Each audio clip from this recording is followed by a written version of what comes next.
I'm Drew Scanlon. I'm exploring the world through the lens of games, and I'm doing it with the support of people like you on Patreon. Help us out at patreon.com/clothmap. As we saw in the last video, the breakup of Yugoslavia in the 1990s was crippling to the entire Balkan region. But industries like game development are slowly growing there and helping to turn things around. I asked Damir, the founder of a gaming conference called Reboot, to characterize each country's strength. Yeah, there's a thing where that's also slowly changing, but originally Croatian game developers were way more tech inclined. Like they were really building great engines, they were really great programmers, whereas the Serbians were initially much more focused on art. That's of course slowly balancing out, but that was one of the particularities. Bosnia doesn't have a lot of game developers. There are some people, some ambitious people, some really great people there who are trying to do cool things. Like Primetime Studio, who just finished a really beautiful cartoon with Hollywood actors. It's called Birds Like Us. So they're doing cool things, but other than that, I wouldn't say that Bosnia has that big of a games industry at all.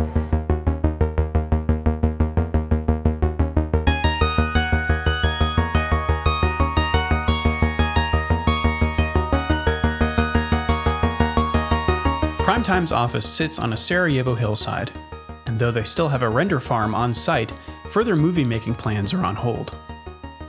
Due to lack of investment, dozens of animators were laid off when the movie was finished. Basically, when we started doing that animated movie, we had to train all people because nobody knew 3D back in Bosnia, nobody did it. So we kind of trained 65 people. Right now we're waiting for that publisher on investment so we can call back those people and start working again.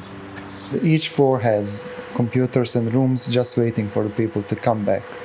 Because it was a great hit for us. I mean, most of them were our actual friends, so it wasn't pretty. The team is now focused exclusively on video games. How many other developers are in Bosnia? Well, I know around 10 or 15 more that are outside this company. Studios? Nono Studios, people, yeah. Okay. Current team is this, what you can see. Okay. Andre is the studio's creative director. Damir and his brother Nadim are the programmers. Basically put on the shoes that are required at the moment. So if materials need to be done, I do materials. If sound has to be done, I do sound. I'm currently the only artist in the team, so I'm basically doing everything from pixel art, digital painting, 3D modeling, texturing, everything that's considering the art. So I had to learn a lot of stuff in a short amount of time. Dušica has an architecture background and taught herself 3D modeling using online tutorials. Yeah, it's the only way if you want to achieve something. Because the school system isn't that great and the jobs aren't really available for young people, so you have to make them for yourself. The vast majority of the people living here do not take game development as a serious industry. And it's like when somebody asks you, okay, what do you do? And I say, I'm a programmer for a video game development company. Okay. And they say, okay, but what do you do for a living? We are doing some outsource work, to obviously fund our development and fund our team. But we did several prototypes for our own games. We're gonna set most of our games in Bosnia, so you'll have a chance to experience a culture that you didn't see before. I can only think of one. This War of Mine. This right? War of Mine. Yeah, it's an amazing game, and it tells a story from a different perspective. Like tough choices. That was what War was about. But we're gonna do another. We're gonna go another route. It's called Va, the First Dream. Va in Japanese basically means empathy or helping others. So this is our main hero, and he needs to fight 16 bosses in order to win. With game choices, you will be able to save the bosses. You can kill them, of course, but if you prefer to save them, they will help you later on in the game, and you'll get different ending. We kind of went crazy with creature design and everything. He has this book that invokes creatures from it. Okay, he's charging, and I'll create a wall, and he'll hit this wall. So this is a first boss we created just to prove that we can, and of course we'll polish everything. It's just a rough play we did in. How long did we work on that? Overall, it's just a little under 3 months of work. What was the reaction from people at Reboot? The reaction was really awesome. We actually won the Visual Excellence Award with this game. With this game? Yeah. Yeah, 99% of the time we use Unreal Engine. And we changed it a lot to suit our needs and everything. We couldn't do some stuff that we wanted, so Damir had to go in and change it. So. Yeah, and actually, the demo that we did, it had a lot of trees, a lot of foliage. This foliage option wasn't there. And we actually added that, and it's now part of the end. We submitted it back to Epic Games, and it's part of the engine now. So we needed that for that demo, and that's the first feature we actually added to the engine.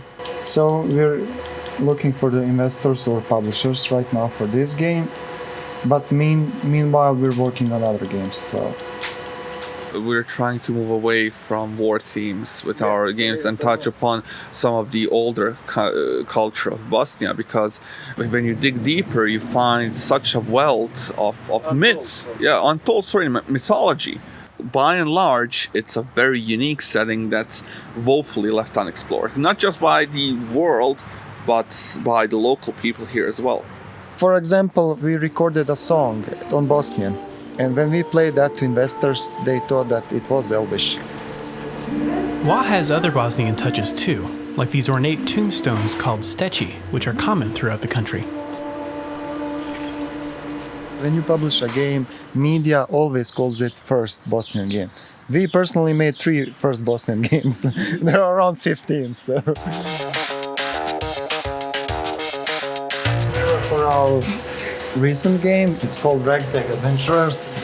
4-player co-op. You can play it multiplayer against bosses, so 4 players against bosses. We made this just to test out if we can make an online multiplayer game without problems, and we did. It was fun for us because this game was picked up by Soda Poppin, the Twitch streamer that has around 2 million subs. We were so nervous. Please don't crash, please don't crash, please don't crash. And he didn't, so. Did you see a boost from that? Yeah, a lot. I mean, that was the biggest boost that we ever received. We cannot do Kickstarter from Bosnia, of course, but... Why not? We're from Bosnia. They don't allow it. And Bosnia, it's not wealthy. We had bloody war, and we have big bureaucracy in our country.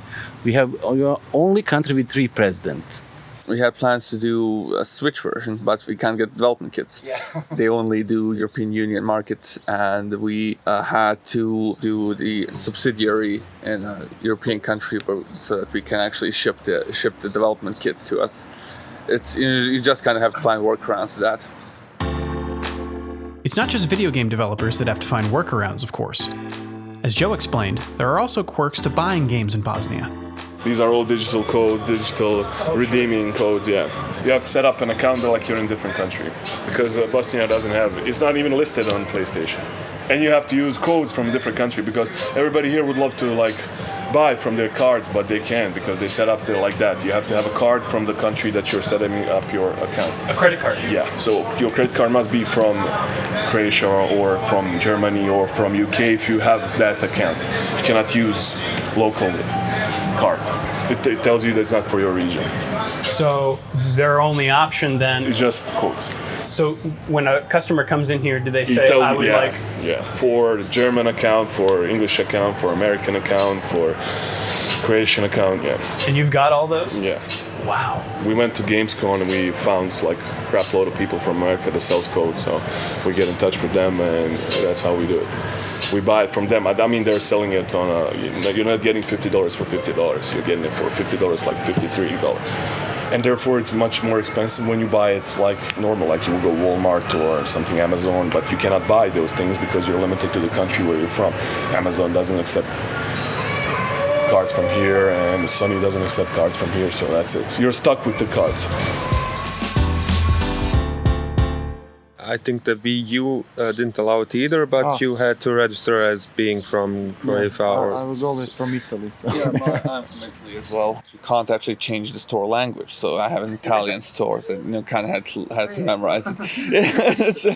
We're mostly Nintendo fans here, and I remember you could register your Nintendo products to receive some free gifts on internet, and I registered all my things, and I wrote them an email like, I cannot do this, can you help me? And they banned me because they said, this is not an answer you expected, we are sorry, but we have to ban you. It was so crushing. Well, you're from Bosnia. They don't allow that country because they don't have any agreements with that. I don't know. But the 3DS and the Switch do allow you to download digitally, and there are no restrictions actually. The only problem is, as I said earlier, is the phone app. The phone app for the online service isn't allowed in Bosnia, so you can't download it. You can't download it officially. I mean, you can find unofficial rips online and use it. But it's really, the whole motto is just find workarounds, right? Make it work any way possible. We couldn't buy Maya or Max for our studio because we're from Bosnia, so we had to make a special deal, call people from Croatia to get the licensing and everything. So money wasn't the problem, we couldn't get the software. And when you do manage to make a game, the challenges aren't over. People in Bosnia don't buy games that much. I mean, piracy rampaged through Bosnia after the war ended and now. So this is not our market. Based on the average salary of a person in Bosnia, paying $60 for a full-price game isn't really an option for a vast majority of people. So that's why, kind of in a weird sort of way, piracy is what keeps video games alive in this country. During the war, people were robbed out of the chance to watch movies, play games, mostly, not all of them, but then after the war ended, piracy gave us a chance to catch up. Like, games were $2 and you could buy them everywhere, and it was kind of our chance to catch up with the world who left us behind, because we didn't know about, Mario or things like that.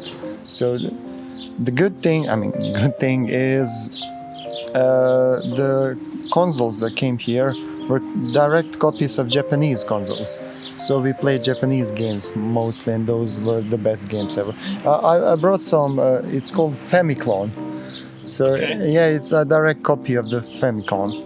The games for like €1 or €2. That's for one game. It's always like 9,001, a million in one, and just ROM hacks from the NES. And the people who had consoles usually got them from their relatives from the outside of the country. So people who didn't have that played PC games mostly.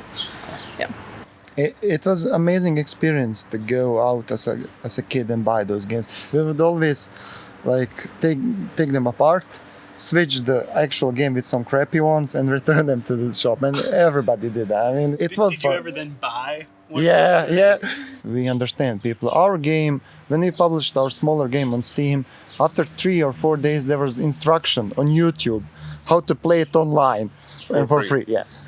And it was kind of awesome to see that coming full circle, because piracy doesn't harm our sales. Well, let's face it, if people want to buy it, they'll buy it as a collector edition or anything, or just to support publishers. So we really don't think that piracy harms anything. We kind of catch up with all the titles that we pirated, because we bought a lot of games. And I wouldn't be in this industry if there wasn't any piracy. I wouldn't play games, I wouldn't love games, I wouldn't connect them with a part of childhood that I love. So piracy kind of helped us. So. As Primetime's founder Adnan explained, the studio's video game roots run deep. After 4 years, the siege, the people, lived in basements, lived in the houses who are destroyed, For many kids, for many people, there was no chance to ever buy, in that period, a Sony PlayStation. I bought it because I was working UN and I had very good salary there. And I bought it. From where? I bought it from guy who. Yeah, it was like. No, it was real consoles, and it was like first gaming center like that. and the name of the studio was Warp. I bought like 200 games, very good high quality piracy copies. So, and it was like, oh my God, I need to open every single copy to test it, to see how it works, what is about game, to make some summary, you know, to put that summary to be actually kids and people who can to see what they will play. And you just see the, you know, oh my God, we play Sony PlayStation. The kids were so happy about that. Some new studios will open surely, and there are some smaller groups of people working on smaller games, and we kind of tend to help them with those game dev meetups. They have a chance to present their game. We tell everybody buy that game. When you publish a game from Bosnia, all the gamers will rush to help you a bit. If your game is $2 on Steam, or 3, 5, 10, well, let's build a base so Steam recognizes you, because Steam right now is a mess. There are around 10,000 games coming out every year, so it's really hard. When we published the game, in a day we were on page 7 or 8, so it's without marketing you're not be able to promote your game. So that's why we plan to make a community that will help those games. And how do you do that? Well, basically calling everybody you know, because everybody knows everybody here. We get contacted 5 times per month from random people just wanting to come to the studio and start learning. And everybody has that opportunity here. We'll give them, and they can even freelance for much higher salary than they can earn doing any regular job here. So that's a good thing. But the challenges Primetime has faced don't seem to have dampened their spirits in the slightest. It's not something that we find bad or tragic or anything. As you can see, we're not depressed or anything, but we want our work to speak for us. I mean, we had so much to offer. I was 18 when war started, and I was 4 years soldier, and a bit shot advance, and it was like, you know, you never. I'm so happy, you know, for every single day that I live more. So every new morning, I'm happy that I'm alive.